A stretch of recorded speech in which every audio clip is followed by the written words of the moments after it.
Magandang umaga po mula sa Pag-asa Weather Forecasting Center. Narito na ang latest update as of 8 a.m.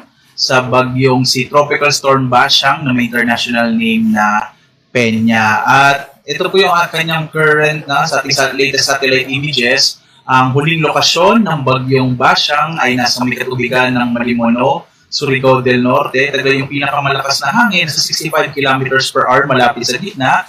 Pagbugso naman sa 90 kilometers per hour, kumikilos pa kanluran, hilagang kanluran sa bilis naman na 20 kilometers per hour. Makikita po natin na maraming kaulapan pa rin ang dala ng bagyo at magdadala pa rito ng mga hanggang malalakas na mga pagulan sa malaking bahagi ng Kabisayaan at dito sa may area ng Northern Mindanao.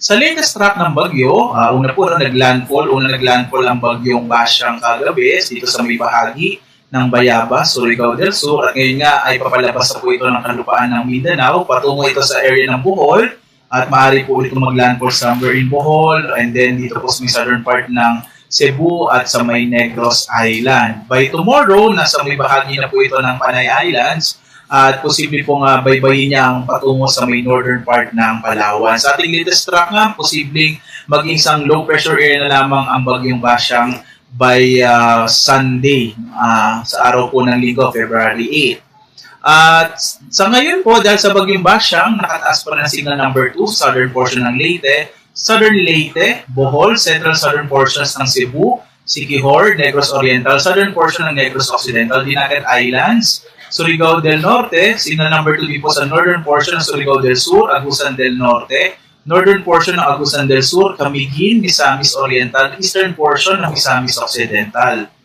Signal number 1 naman po sa southern portion ng Oriental Mindoro, southern portion ng Occidental Mindoro, Romblon, northern portion ng Palawan, kasama yung Calamian, Puyat, Cagayancillo Islands, southern portion ng Masbate, southern portion ng Eastern Samar, southern portion ng Samar, Biliran, nalalabing bahagi ng Leyte, ng Cebu, ng Negros Occidental.